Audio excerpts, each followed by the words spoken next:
Reklama piwa. Wiecie, mają bezmać zakazać wszelijakie reklamy piwa. Mają.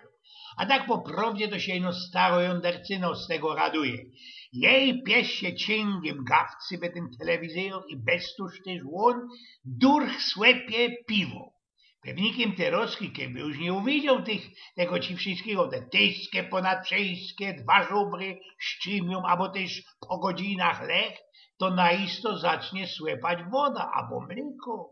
I tu mi się wspomniał fal. Wiecie, u Petra we kaczmie spierali się festenie Józel z Ebercikiem, kiere piwo jest ci naisto lepszejsze. Jasne albo ćmawe. Na to rozswergowaty Walduś i po jakiejś chwilce padło tak. Wiecie, dejcie mi pierony pokój ze ćmawym piwem.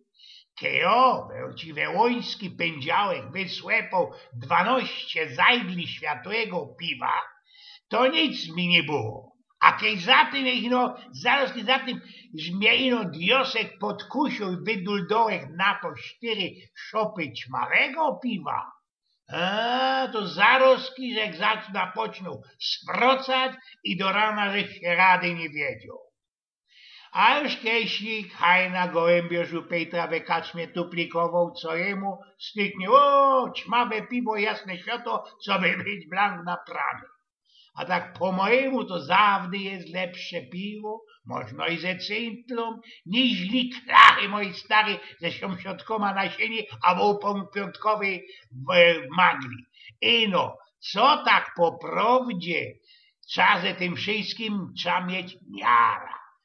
Za tak do przykładu to blank nie miarkuje, jeśli o co wysłepał, albo nie, podbiegnie napoczynać i mojego basztarda uczyć pić ze flaszki, albo nasza kukówka ze Zygora ucza śpiewać góralu, czy ci nie żal?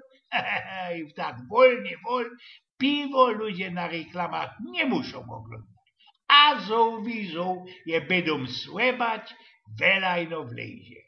Prawda? Sprawił Eugen z Pniok.